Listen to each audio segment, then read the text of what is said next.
ఇంట్లో వెజిటబుల్స్ లేనప్పుడు ఏం కర్రీ చేయాలో అర్థం కాదు కదా! అలా ఏం చేయాలో అర్థం కానప్పుడు ఇలా పులావ్ రైస్ ట్రై చేయండి. టేస్ట్‌కి టేస్ట్ అలాగే చాలా స్పీడ్‌గా, క్విక్‌గా కూడా చేసేయొచ్చు. నేను చేసిన పులావ్ రైస్ ఎలానో చూద్దాం రండి. కుక్కర్ తీసుకొని అందులోకి 2 స్పూన్స్ ఆయిల్ వేసుకోవాలి. ఆయిల్ హీట్ అయ్యాక అందులోకి 2 బిర్యానీ ఆకులు, అవైలబుల్‌గా ఉన్న బిర్యానీ దినుసులు వేసుకోవాలి. ఫ్రై అయ్యాక అందులోనే పొడవుగా చీరుకున్న 4 పచ్చిమిర్చి, అలాగే సన్నగా పొడవుగా తరిగిన ఒక పెద్ద సైజు ఉల్లిపాయ వేసుకొని వేగనివ్వాలి. ఉల్లిపాయలు వేగాక ఒక స్పూన్ అల్లం వెల్లుల్లిపాయ పేస్ట్ వేసి పచ్చివాసన పోయే వరకు ఫ్రై చేసుకోవాలి. అందులోకే తరిగిన ఒక పెద్ద సైజు టమాటా వేసుకొని ఫ్రై చేసుకోవాలి. టమాటా సాఫ్ట్ అవ్వటానికి ఒక స్పూన్ రాక్ సాల్ట్ వేసుకోవాలి.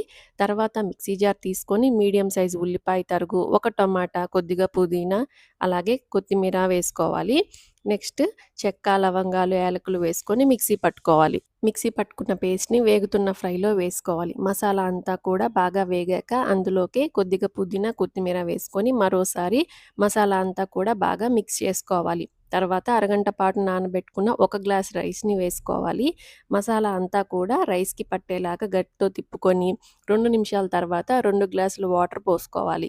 ఒక తెల్లు వచ్చాక కుక్కర్ మూత పెట్టి హై ఫ్లేమ్‌లో 2 విజిల్స్ వచ్చేంత వరకు ఉంచి ఆఫ్ చేసుకున్నాక మరో 20 నిమిషాలు రెస్ట్ ఇచ్చి ఓపెన్ చేసుకొని సర్వ్ చేసుకోవటమే. చాలా స్పీడ్‌గా సూపర్ టేస్టీ పులావ్ రెడీ. అలాగే తిన్నా బావుంటుంది. నాన్ వెజ్ గ్రేవీతో కానీ, పన్నీర్ గ్రేవీతో కూడా పులావ్ కాంబినేషన్ చాలా బావుంటుంది.